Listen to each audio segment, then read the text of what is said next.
I'm going to give my talk today in two parts. I'm going to talk about legalities and practicalities of being a board member. The legalities part, I'm going to speak from my particular occupation, vocation as a lawyer. I should warn you, I'm not giving you legal advice. I'm just telling you a little bit about how lawyers see the world and how lawyers in the law conceive an organization like the Unitarian Church of Vancouver or another church, an incorporated charity, and why that matters to the job that you're undertaking as board members. The second part, practicalities, I'm going to talk about being a board member, the role of a board member in a church such as UCV or another Unitarian church, how that works, and my own ideas, some of my own ideas about how to be a good board member, how to be a productive, helpful, constructive board member, how to deal with conflict on the board, and so on. I emphasize these are my thoughts. Not everyone would agree with them. In fact, I know of a certainty that some people don't agree with some of my ideas, but I'm going to put them out there. I'm hopeful that some of what I'm going to say is going to provoke discussion, because the discussion will move matters forward. Some of these things are views, issues such as confidentiality of board meetings, in which it's very possible to have different opinions, and it's a good idea to get those opinions out on the table at an early stage in your board's mandate. You're all at the beginning of this particular board, this particular community of decision makers. And it's nice to understand and have thought about collectively how you all intend to approach the role. So I'm hoping to provide some impetus to that discussion, which I'm going to recommend take place at some stage, if not today, then at a board meeting soon. Unitarian Church of Vancouver, and pretty well any church, is an incorporated entity. In our case, under the law of British Columbia, it's a society. It's incorporated under the Society Act. I want to talk about what that means, and I'm going to give you a brief historical picture of what a society is. The common law recognized, a society is a corporation. The common law recognized corporations for limited purposes. For example, the Bishop of Rochester was a corporation. What that meant was that the Bishop of Rochester could own things, say valuable paintings and artworks belonging to the bishopric. And if one bishop died or retired, the ownership would continue. The entity of the Bishop of Rochester would continue even if the current incumbent passed away and a new bishop was selected.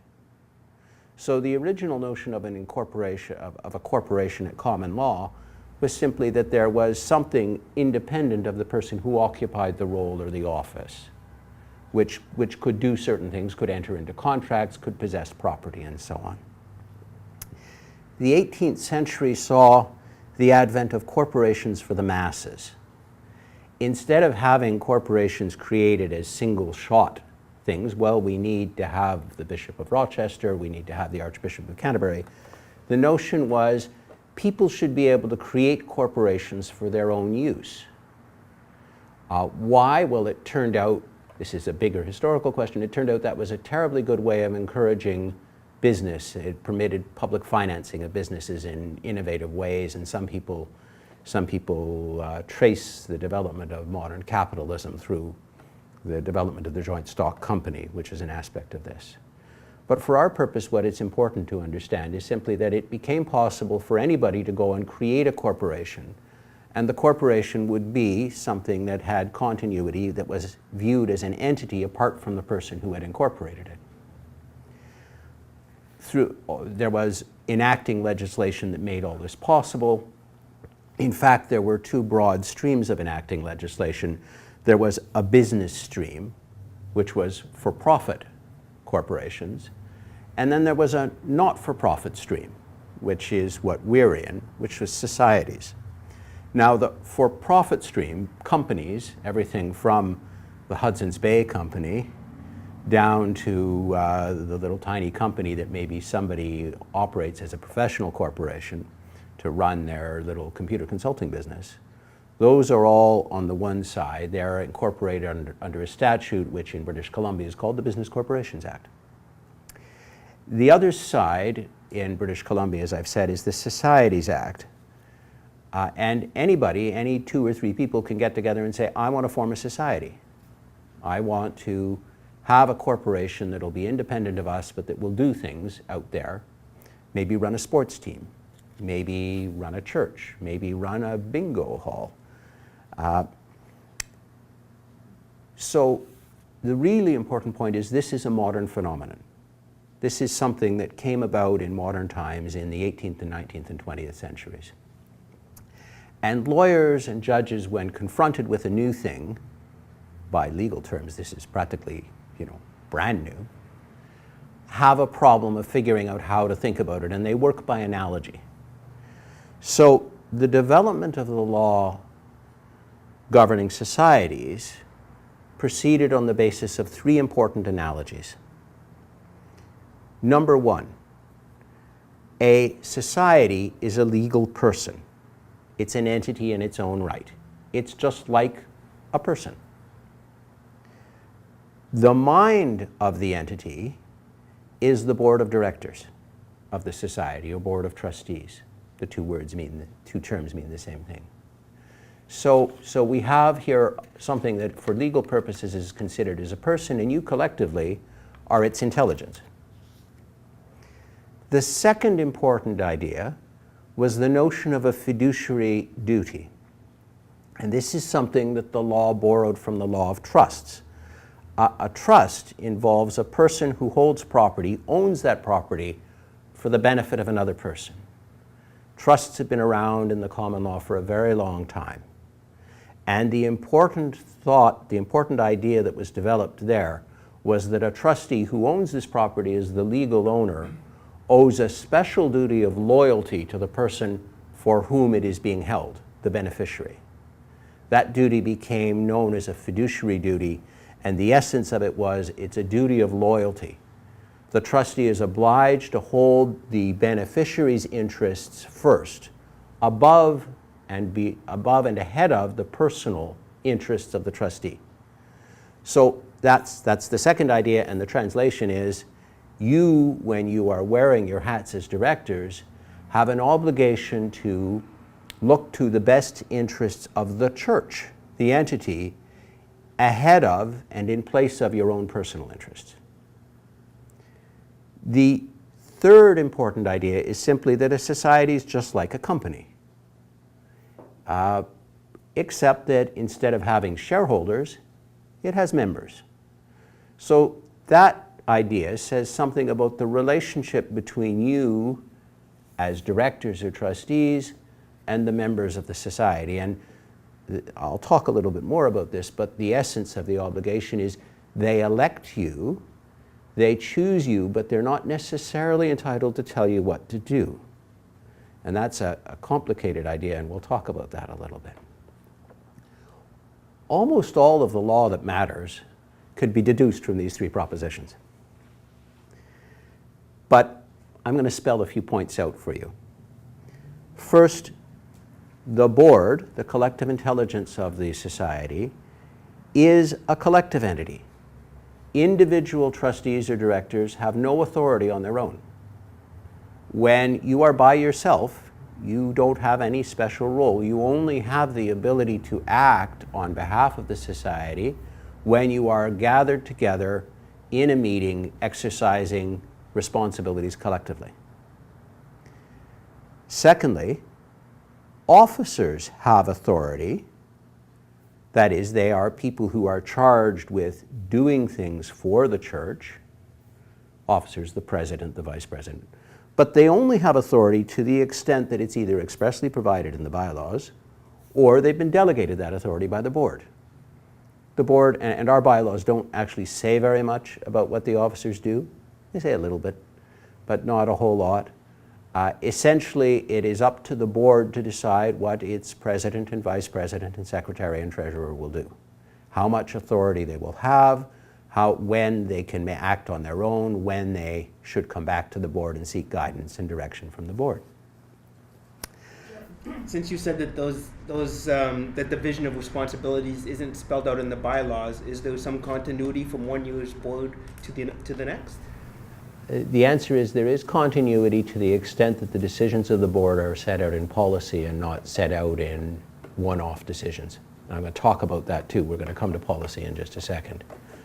The third thing is members of the board exercise influence through the board.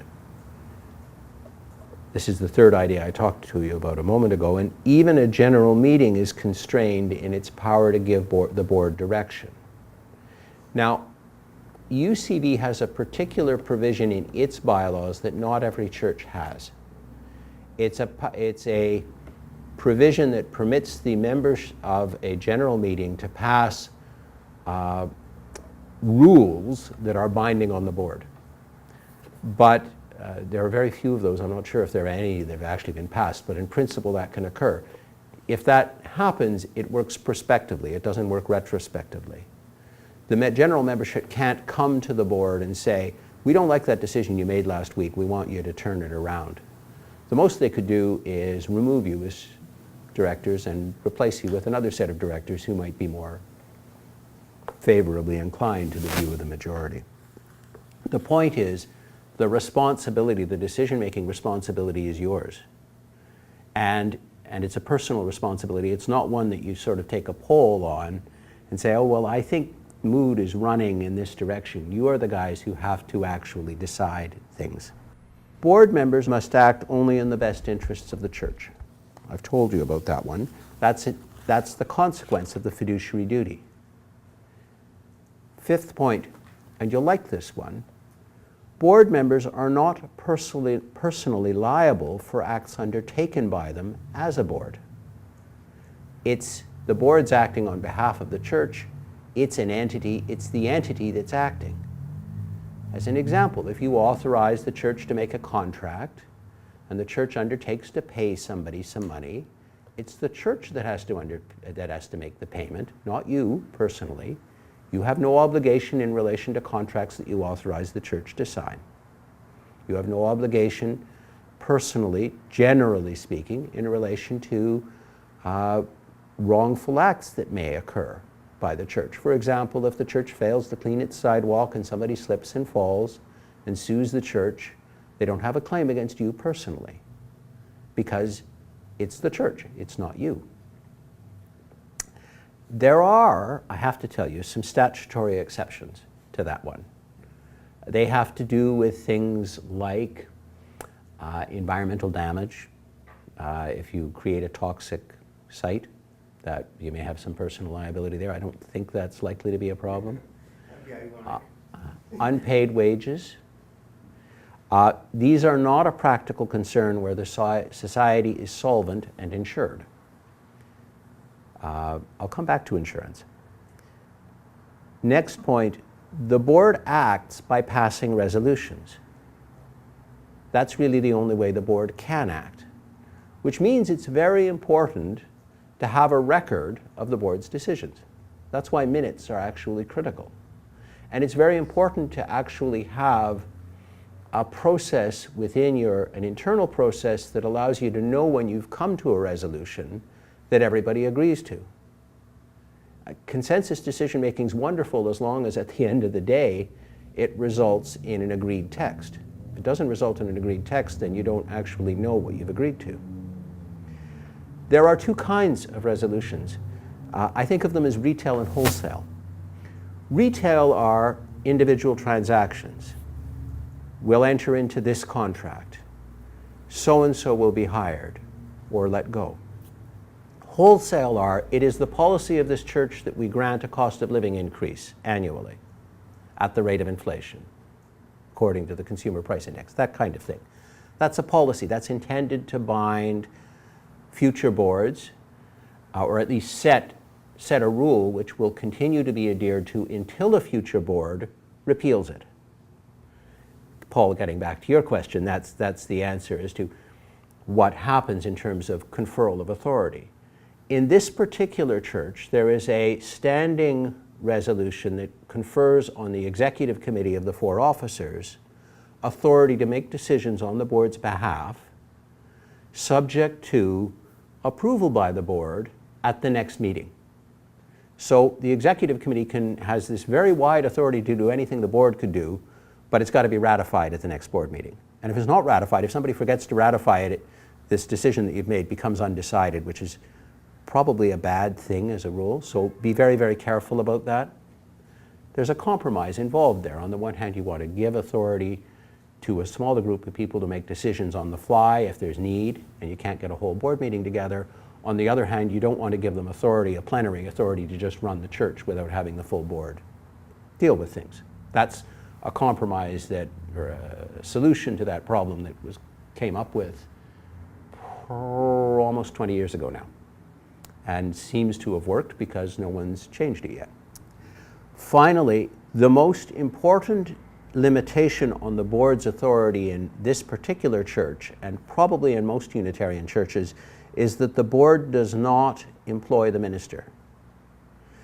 And by that I mean the board is not responsible for making decisions as to whether the minister is called, or if there's a decision to terminate the relationship with the minister. That is in fact handed over under our bylaws to the congregation at large. It's an exception to the general rule that the board hires and fires employees on behalf of the church. So you need to know about that. Now, that in a nutshell is the legalities. There's one particular legality I should talk to you about a little bit more. Supposing a board member has a personal interest in a transaction, say a contract that comes before the board. There's a procedure to deal with this. It's in our bylaws. It's required to be in our bylaws by the Societies Act, and its equivalent provisions, more or less equivalent provisions, are found in pretty well every corporation statute. This is very standard.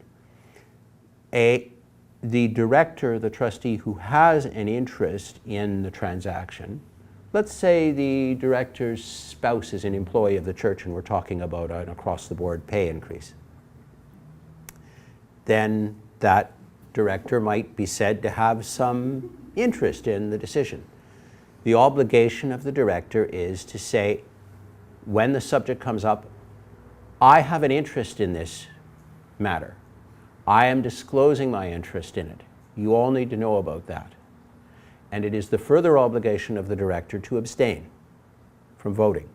And this is very important. The disclosure of the interest and the abstention should be recorded in the minutes for legal reasons. That validates what would otherwise arguably be an invalid decision. Now there's a wrinkle. British Columbia is about to acquire a new Societies Act.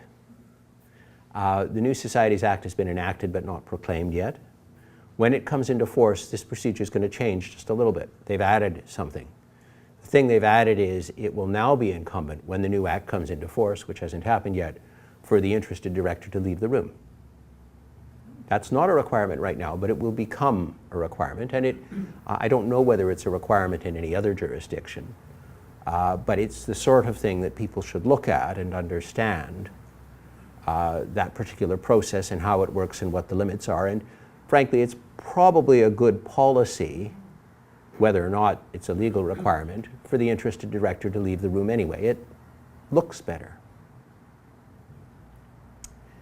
That's my talk on legalities. So I'm going to go now, unless there are questions, to practicalities. Questions about the legalities? You described how the executive can sometimes act in advance of ratification by the board. Does that include decisions which are, in some sense, literally executed in the time between the executive meeting and the board meeting, so signing a contract or writing a check and that sort of thing? Yes, it does. It means that the executive committee can basically, as a practical matter, commit the church to things. You need a good relationship between your executive committee and the rest of your board. Your executive committee is probably not going to do that as a practical matter. I'm coming to practicalities.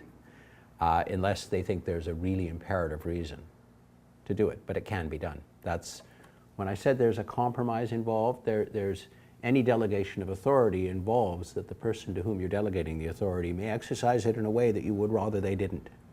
This is what it means. And this is a practicality. A good manager, a good employer, makes expectations known and doesn't second guess in relation to the exercise of authority within those expectations. In the case of this church, I know there's a dollar limit to the amount that the executive can approve prior to ratification by the board at a later point. But what would happen if, say, the roof blew off the church and the executive had to get together and commit something way beyond that requirement? What sort of legal situation is the executive and the board in at that point? If, first of all, it is unusual that you wouldn't be able to get a quorum of the board together in a hurry if you absolutely had to. So this is a kind of a theoretical problem generally, and the roof hardly ever blows off. I can't remember the last time it did. But having said that, sometimes executive members, sometimes officers find themselves in a position where as a practical matter, they feel they're obliged to take steps they don't have authority for, and what happens in those cases is they exercise their best judgment and cross their fingers and hope that the board backs them up. And if the board doesn't back them up, then you have a real problem because they've acted without authority. And you need to think about that and think about just how, if it's truly an exigent circumstance and you happen to be the executive member in that position, you use your best judgment as to what needs to be done, but everyone else is likely to recognize the exigency. If everyone says, well, what else could she have done? That answers the question. But you don't want to be in that position lying awake at night wondering if your board's going to back you up. Call the board meeting instead. Or hold a straw poll. Get everyone on the phone individually. Maybe you can't have a meeting, but you can survey all except the 2 people who are in Fiji and do it that way, kind of thing. Well, I've been talking to you so far about UCV or the church as a society, as a legal entity. But of course, it's not only a legal entity. It's not only something that makes contracts and administers funds and holds property and employs staff and the minister. It is an organization involving a complex of relationships and volunteer activities. As we say weekly from the pulpit, there's a lot that goes on around here. The board cannot confine itself to narrowly legal responsibilities. It must look at its work. Much of its work has a broader aspect. And I suggest this to you, it is in this church the only volunteer body that is in a position to look at the long-term interests of the organization as a whole. Some churches have a long-term planning committee or some such thing. We do not. What the board must do is it must ensure that the legalities are tended to, because that's its primary response, that's its particular responsibility. That is budget, employees, general meeting planning, contracts. It must do all those things while at the same time stepping back and maintaining the broader perspective and understanding the work of the whole of the church, not narrowly understood. The particular challenge faced by the board is its workload. What to do and how to do it in the very, very limited time you have available. Remembering that you only really make decisions at meetings, and that the tradition in this church is to have a meeting a month, which will last, if you're lucky, 2.5 hours, if you're lucky, into the evening at the end of a work day when everybody's already tired. You're going to have to find time to deal with the big picture. You're going to have to find time to deal with things that are big problems, because it's the big problems that are your particular responsibility. If the questions were easy, they probably wouldn't find their way to you. Process. The board makes its own ground rules. it can decide how it wants to tackle problems. Preparation, however you do it, given the amount of time you have to actually meet, preparation is essential. People should come to meetings having read and thought about what the board's going to have to decide. If you do that, you'll have better meetings, more efficient, better decisions. The basic tools of procedure, motions, debate, voting, facilitate efficient decision making and the recording of the decision. I am, maybe it's because I'm a lawyer, I am a fan of those elements of procedure. You can do things in other ways if you like, but actually saying, what's the motion? The motion defines the question we're going to decide. Is there a mover? Is there a seconder? Who wants to speak for it? Who wants to speak against it? Do we have a vote?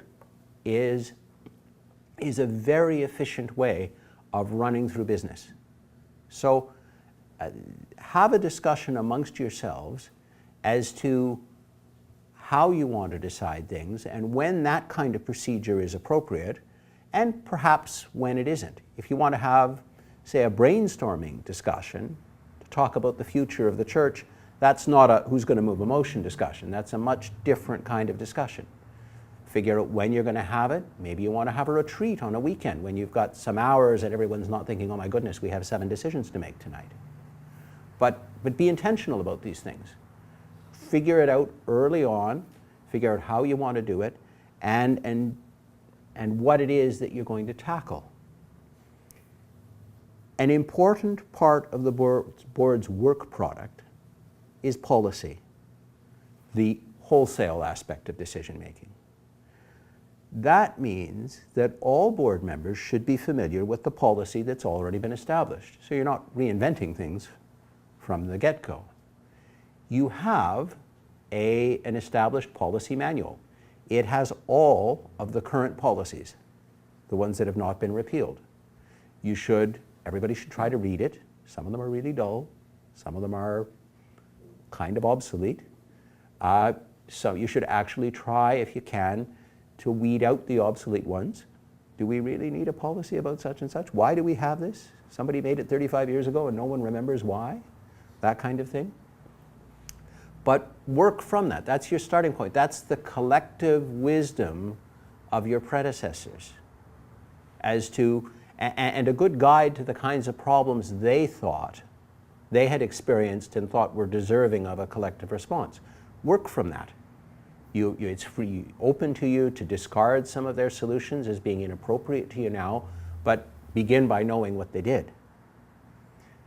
The second major challenge, aside from workload and definition of the things you're going to deal with, is implementation. Any decision you make, you should always address the question of how is this decision going to be implemented, because most decisions do not implement themselves. Sometimes it will be the responsibility of staff, but like most churches, we have a very limited staff and they're pretty much fully occupied already, and if you give them some big new job to do, something's going to give. You want to think about that. Sometimes implementation is the responsibility of a church committee. Better make sure you get buy-in from the volunteers you're expecting to implement the decision you've just made. If you don't, then they'll just ignore it and nothing will happen. Sometimes the responsibility is going to be assigned to a board member. If that's the case, then that should be recorded in the minutes. And someone should come back in, say, a month or two and say, how is that coming? Are we on track? Have we actually done what we said we were going to do? Remember that individual trustees don't have authority apart from that which has been assigned to them. So that's one of the reasons it's important that the minutes record so-and-so will speak to such and such, and we'll gather the information we require to make the next decision, that kind of thing. So far, this has all been easy. I'm going to get to the hard stuff now. The most difficult issues that will reach the board involve personal conflict. Inevitably, a biggish organization, there are hundreds of members and adherents. Some of them will disagree with one another. Some of those disagreements will be very, very important to the people who are involved. Some of them will be consequential in other ways. I suggest that when these decisions come to you, and they will, you ask two questions. The first, is it necessary to deal with this at a board level? Do we have to act, is this actually a board thing, or should this be dealt with at some lower level within the church? For example, if there seems to be a fight among the members of the Buildings and Grounds Committee over the responsibilities of that committee or the way it's doing something, and someone wants to bring it to the board, you may say, you know what, this is not a board problem. Sort it out down there. We'll lend you someone to help you, to help mediate the problem that appears to have evolved. Addressing a decision at the board level makes the conflict more important. As soon as you take it to the board and officially recognize it, it becomes something that's being dealt with at almost the highest level in the congregation. I say almost the highest level because there is one higher level.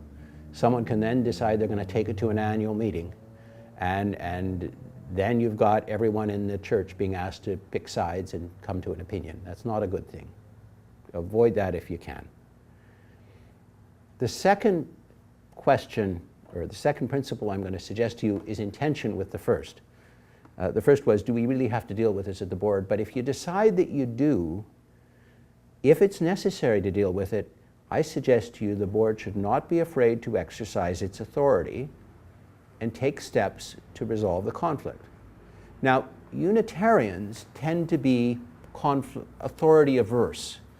They tend to dislike the idea of authority, many of them, and the idea that there's some discomfort with the idea that the board would tell anybody what to do. So I just ask you to bear in mind, sometimes, forgive me for saying this, sometimes people need to be told. As between John and Harriet, Harriet is right, John is wrong, John should stop talking about this. The board supports Harriet. There are problems that can be made to go away if a decision is made, which will not go away if the dispute between John and Harriet is simply permitted to fester, and they continue niggling at one another and nobody actually decides. It is your responsibility, sometimes, not often, to do that, because you're the people who are in a position to do that. You actually do have authority. The question is whether you choose to exercise it. I want to talk about board solidarity. This can be a really vexing problem because different people will have different assumptions about what should happen. And I'm raising this really in the hope that you will have a discussion amongst yourselves as to what your collective expectations are. There are views out there. I'll give you two extreme views. On one side, there's a kind of an extreme view that says, I'm a solitary individual decision maker and nobody tells me what to do or say. On the other extreme, there's we are a collective enterprise, the board, and we should all march together and honor the group decisions making process and not ever criticize anything that's been decided by the board. Those two views cannot coexist happily. So I'm going to offer some thoughts for what it's worth. The first is, no one is ever under an obligation to agree with the others. Your fellows on the board may, a majority of them may believe that such and such is the right decision and you may disagree, and the fact that you're in the minority and they're in the majority does not mean that you're under an obligation to go along with them and say, yes, I agree. You are permitted to say, you know what, I've been outvoted, but I don't agree with that decision. You are never under an obligation to say that you agreed with a decision that you did not agree with. Being a board member doesn't mean you're obliged to fib. You are, in my view, under an obligation to explain to non-board members what the board has decided and why it was decided, even if you didn't agree with the decision. You have that obligation. Members of the church are entitled to know what's going on, and you've got to be fair to your fellow board members. I've left unresolved a question that goes beyond that as to how far, whether there's any obligation to support a decision with which you did not agree, going beyond this is what was decided and I personally didn't agree with it, whether there's any obligation there. But you'll see from the way I've framed it that it's really quite a nuanced question. This won't generally arise unless you've got conflict on the board. You should have a level of disagreement on the board. It's healthy. People bring independent minds and views and perspectives to things, and the questions are difficult questions, and I'm very surprised if a whole bunch of independently minded people all come to the same view on difficult questions. That seems odd to me. There's something weird happening if that happens. But there's a difference between that and a kind of sustained conflict where people start disagreeing with one another on principle. And one hopes that doesn't happen. If it starts to happen, you should take some steps to try and see if you can make sure that it's not a personal conflict, that it's a truly idea-based conflict. Conflict that is taken out of the board, the conflict, disagreement within the board's fine, but if it goes out of the board, it becomes an issue for the congregation. And I want to suggest to you that absent extraordinary circumstances or profound issues of policy, it shouldn't be necessary. You should not have to do that. It should never be necessary if the dispute is essentially a personal dispute. So if you find yourself disagreeing and you're wanting to chat with people outside the board about your disagreement, sit down with yourself and talk to yourself first about what's really going on here. And then talk to the person you're disagreeing with about what's really going on here, if you can bring yourself to do it. And talk to someone else, probably the president, about what's really going on here. Try and deal with it in that way. Confidentiality and privacy. There's a tension here, and it arises in this way. On the one hand, members of the congregation really have an expectation, and I would say the right to know what's going on with their organization. There should be openness. On the other hand, the board will have to deal with matters which are essentially personal and private. And those matters really, that privacy shouldn't be lost simply because someone's private matters happen to be the subject of discussion at the board. I'll give you a couple of examples of personal and private information just to make this concrete. People give money to the church. That is generally a very personal decision as to how much people are giving. In our church, it would be startling and upsetting for people to find that their donations had been posted in a public place, so that the amounts that individuals had given, the 10 biggest donors and the 10 smallest donors, were all there to be seen. That would upset people tremendously. That's considered private information. And in my experience within this church, it's always been treated as such. The treasurer knows, because the treasurer signs tax receipts. The head of the canvass committee knows, or probably some other people know. It has never been discussed at a meeting that I have attended, who are the biggest donors and so on and so forth. The sensitivity is appreciated. In our day and age, matters such as telephone numbers, addresses, the details of what people earn, personnel files of employees of the church, those are all matters which have some degree of privacy associated with them, in addition to which we have legal obligations to maintain the privacy of records pertaining to people where they have a reasonable expectation of privacy. So there's the tension. You're going to have to work through as you deal with stuff. Here are my suggestions, and this is largely taken out of what I understand to be the established practice and the long-standing established practice of the board. The first is this: board meetings are open unless the board goes in camera. That's how this church does it. Secondly, the board goes in camera to discuss personnel matters. When it goes in camera, non-board members leave, except generally the minister. The minister stays unless the matter concerns the minister, in which case the minister will leave. The problem is not generally with a whole bunch of people showing up at board meetings. The problem is generally trying to make sure that people know what the board was going on. You'd love people to show up, but they would just show up. Please show up. Come to the meetings. If you go in camera, the minutes will not record the discussion, but the minutes must record any resolutions that are passed. Because if the resolution isn't recorded in the minutes, it's not really a resolution. The board acts through resolutions. And members of the church have a right under our bylaws to see board minutes. They have a right to see the records, including, by the way, the financial records of the church.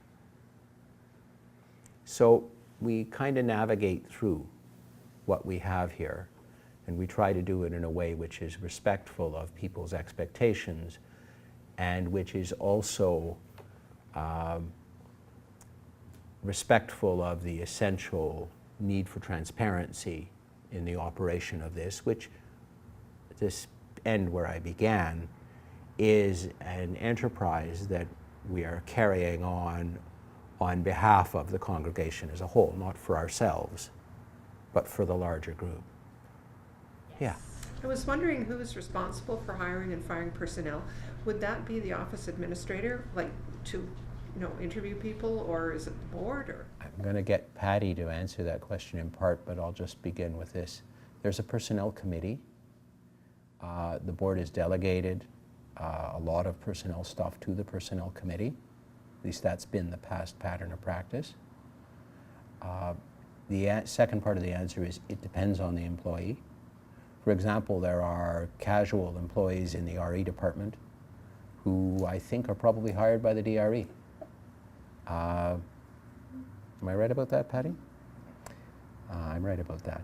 There are caretakers who tend to be hired, I think, generally by the office administrator. Yeah. We have some positions are hired directly by the personnel committee. It very much depends. I've been on other boards. I found this board to be the most satisfying board I worked on. I also found it to be the most challenging board in some respects, not in a bad way. The thing that I found both challenging and deeply satisfying was that we would deal with very difficult problems, and for me the most difficult problems were always ones that had a personnel aspect to that, or a personal aspect. They tended to be intractable issues, and they would come before us and we'd wrestle with them. That there'd be someone who was just plainly a difficult person, and we're dealing with this difficult person, and something had to be done in order to resolve the problem. And the decision would be made. And then someone would say, what are we going to do to help so-and-so? How are we going to, we'll do what we have to do, but we need as well to remember who we are and why we're here, and the broader ambition and challenge of this as a religious and spiritual and ultimately caring institution. And my experience was that was always present. That particular piece of this work was always present. And I developed an immense respect for my fellow Unitarians through being on the board. I suspect you will as well. It is an interesting job. I commend you for having taken it on. It is a challenging job. It is a worthwhile job and an important job. And I wish you all the best in it and the best with it. Good luck. I know this is a little bit controversial, but committees will get out there and say they're representing the church, the Unitarian Church of Vancouver. It's a slightly different concept because the Unitarian Church of Vancouver is an entity that has to be protected. A Unitarian can do anything they want, and we do often. Committees will get out there and they won't even realize what they're doing.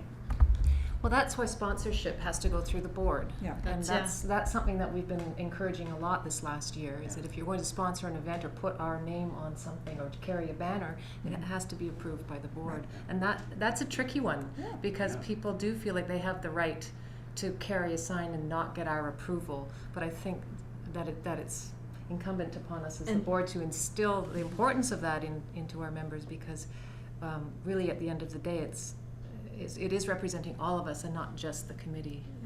Someone says, I know, you can donate the money to the church and we can give you a tax deduction. No. And it sounds like just a wonderful idea for, look, we can get all this money and we'll give tax deductions and then we can cause our cause. And that they think, because they're identifying with the church, and there's no problem with the church. I give money to the church, I get a tax deduction, you can give money to the church and get a tax deduction, and we'll use it for X. In the middle of that process, they are getting us into the glue in a big way. Oh, this is really important. The ability to give tax receipts does not belong to committees. It's a church function. And just to be, lest people think the government is being terribly heavy-handed here, when you give a tax receipt, it's the equivalent of writing a check to somebody from government funds. That's what it is. So CRA, lots of us disagree with CRA about lots of things, but CRA is not being wholly unreasonable when CRA says, wait a minute now, we want to have some checks, some auditing on the giving away of tax receipts. It is from a public policy point of view, a perfectly reasonable thing for CRA to want to do. We're happy to give tax receipts when people give money to the church, and they don't have any other, motivation behind it. They're not trying to slide money under the table to another organization. Sure, give us all the money you want, and we will give tax receipts. That's fair enough. Oh yeah. You said about decision making at the board level, that motions get made, discussed, and passed, and there's no obligation for there to be a consensus on those decisions. But I have seen quite a few boards try to reach consensus. And there's some boards use cards to signal their degree of support for a motion, and so there'd be a green card by people who support a motion, a yellow card if they're not sure or they can support it with reservations, and a red card will stop the motion for discussion, or if they've decided they want to reach consensus on decisions, it'll stop that decision. And then what happens is there are questions to that person like, well, why? Is there anything we could do that's kind of part way toward the decision that could get a consensus of the board? And sometimes you get better decisions. You certainly get better buy-in when you're able to go through that kind of process. And I've seen people be very, very thoughtful about one person who stands, like 12 Angry Men, where one person stands out and you listen to them for a while and you think, okay, I see their problem. A certain level of compassion is generated, I think, through that attempt to reach consensus. So sometimes it's useful, but I would agree sometimes you just need to bite the bullet and have a disagreement happening. No doubt it's because I'm a lawyer, but I am a believer in debate. Debate clarifies things, and debate very often works because it niggles at whatever the problem is and reveals often that the problem is a more complicated problem than it may have originally seemed, and sometimes reveals that there's middle ground or space for a solution that's satisfactory to everyone. I would never say that you shouldn't struggle to reach that. I do think that that there's some consensus, so consensus is a valuable thing. It just shouldn't be an end in itself, in my mind. At the end of the day, there will be disagreement. You shouldn't try to pretend that all disagreement can be resolved. It's not really possible. And the effort can sometimes be just, the phrase is a time suck. You can spend a really long time trying to assuage the concerns of a single person. And at a certain stage, everybody has to move on because you're hijacking the decision-making process to try and deal with this thing here, and there are other things that need to be addressed as well. But that's not to say that anybody should be running roughshod over anybody. It's a question of dealing in a respectful and appropriate way with the problem at hand.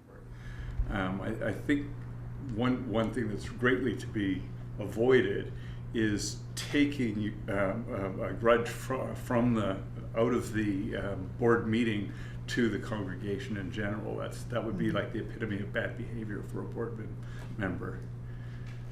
Yeah, is it? I think, well, I said something about that earlier. I think it should not be necessary unless what you've actually found, the disagreement, is one that raises a profound issue for the future of the church kind of thing. There are circumstances where I can imagine somebody saying, I have no choice, I must take this to the congregational meeting. I just don't think that those circumstances arise more than once in a generation, if that. Right. No, I wasn't thinking of the congregational meeting. It was more kvetching. Oh, kvetching shouldn't occur. I agree with you. I think it's bad manners. That's one way to think of it. It's just bad manners to be complaining about these people that you're working with every day in a kind of a public way. It's not going to improve your relationship with them, I can tell you that. But we do have, many of these things we have worked through in the last 100 years of the church.